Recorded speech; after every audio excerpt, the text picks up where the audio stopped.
Good day, everyone. So, my name is Jonathan David D. Dela Cruz, and I will still be your lecturer for Field Study 1. And we'll jump into the discussions on the episode 5, 6, 7, and 8. On the fifth episode, we'll be discussing creating appropriate learning environment. 6, classroom management and routines. 7, physical and personal aspects of classroom management. And 8 is the school with the curriculum. So as you can notice, the relationship of the four episodes that we will be discussing is focused on the classroom environment. Let's jump into our discussion for the fifth episode. So for the fifth episode, creating appropriate learning environment. Remember that this is field study. This is expected that you have already taken these courses. I will not be discussing a very detailed discussion on the said topic, but I will be giving an overview on how to create an appropriate learning environment. Okay, so when we talk about creating an appropriate learning environment, it talks about the atmosphere of learning. A learner, once he or she enters a classroom, should feel that he or she will grow in that classroom. So yun yung kailangan nating ma-take note as teachers for our students to understand, no, and to feel that they will grow in your institution or in your classroom. So number one is that specific classroom rules and procedures are clear. First, as teachers, you must set your own classroom or classroom guidelines and procedures. But take note that the classroom procedures is not only created by you, but this should be first things foremost consulted with the goals and objectives, the vision, mission, and objectives of the school. No? So, dapat aligned po yung rules ninyo sa rules ng school. You don't just create a rule out of your hunch as teacher. No? But you also have to consult the entire policies of the school when you create a classroom rules. But you can add, but you cannot actually remove a certain school policy. So when you create a classroom rule, make sure to consult legal basis, not just because of hunch. And of course, no, it should be clear. And then, classroom rules and procedures are discussed within the first few days of the school. So, kailangan pagpasok ng classroom as teachers, establish the rule already. Hindi pwedeng magpabago-bago ka ng rules along the way. Okay?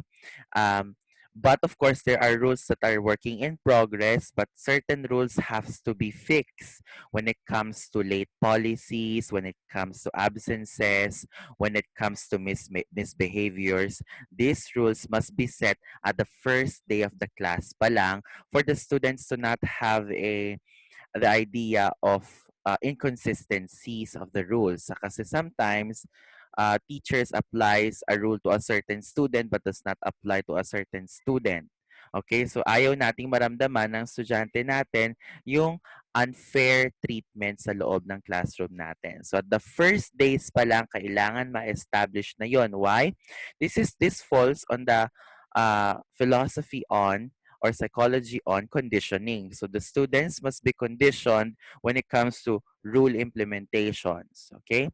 And then students are involved in the design of rules and procedures. Ito, students must be aware of how you design the rules. So, usually, ang ginagawa ng teacher, say, for example, magbibigay sila ng ganito, they'd ask the students, o ano yung gusto ninyong gawin sa noisy, anong gusto ninyong gawin sa ganito.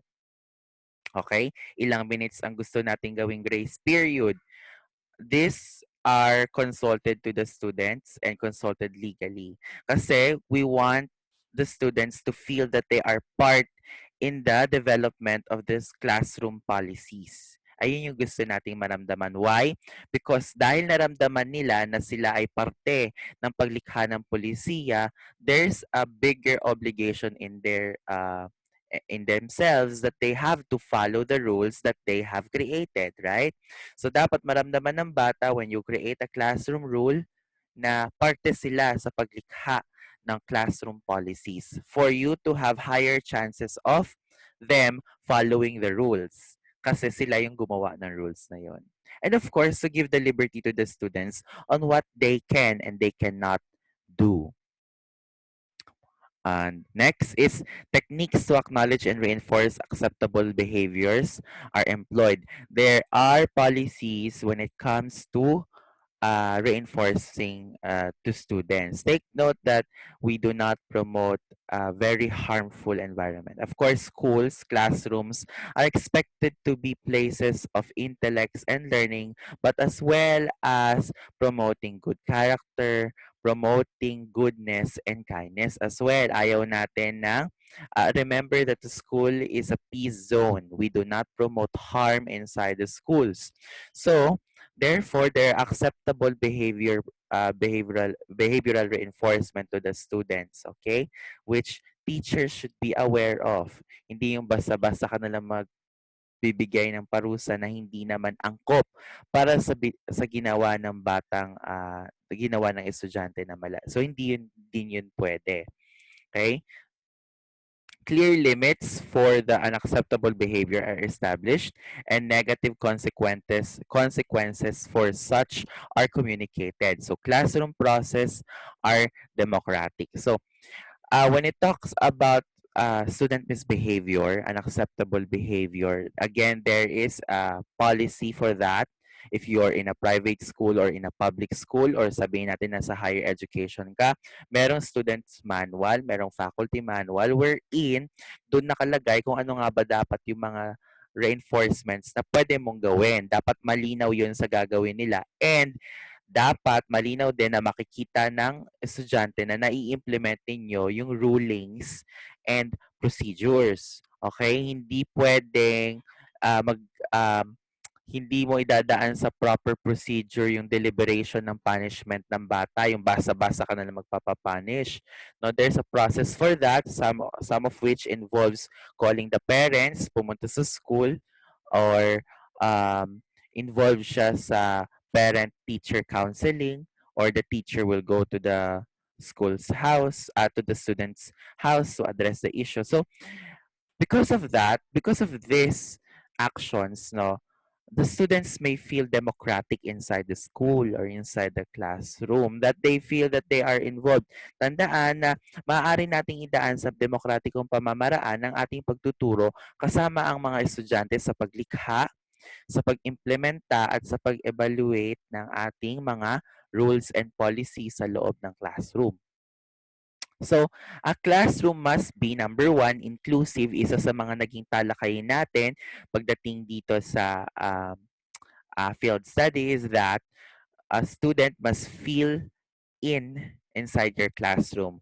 Hindi natin i-consider yung race, we won't be discriminating to our students when it comes to race, to social economic background. No, we do not want that because again, education is a great equalizer. So when once a student enters inside your classroom, the student must not feel that he is oppressed or she is oppressed. The student must feel that he or she is inside a classroom of atmosphere of growth. Kasi yun yung gusto natin. Pangalawa is that foster respect. Classroom must foster respect. Again, sa loob ng isang classroom, it's a melting pot. Different students have different cultures na pinanggalingan sa kanilang mga tahanan, especially in the Metro Manila or in the cities, na may iba dyan galing sa ibang provinces, kaya dyan galing sa ibang bansa, no? And they have different cultures, practices that we must respect as teachers. Sometimes, no, nakakalimot din ng mga teachers, but then again, teachers, please keep in mind to be respectful. If you want to be, of course, respected by your students, please respect them as well. But of course, dear students, you are expected to respect your teachers since your teachers are people of authority inside the classroom. Okay? So they manage the classroom. So please follow your teachers. Next is upholds academic excellence. A good classroom must uphold academic excellence. What does that mean? Hindi pwedeng pagpasok sa classroom, ramdam lang ng bata na masaya siya. Hindi naman pwede yon. Because the role of the school is of course to promote excellence when it comes to intelligence, different forms of intelligence. So, dapat pagpasok ng classroom, maramdaman ng bata na gumagaling siya at a certain field, at a certain topic that the teacher specializes. Hindi pwede yung puro ka pa-activity na nag-e-enjoy lang yung bata.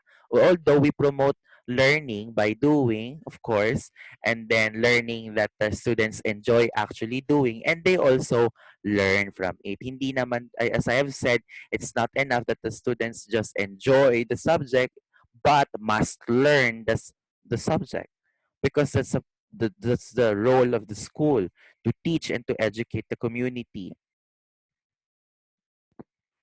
So it must uphold academic excellence. So pursuing academic excellence is not an easy task. That's why students has needs to have their own study habits, practices of learning, and they need to identify how they learn.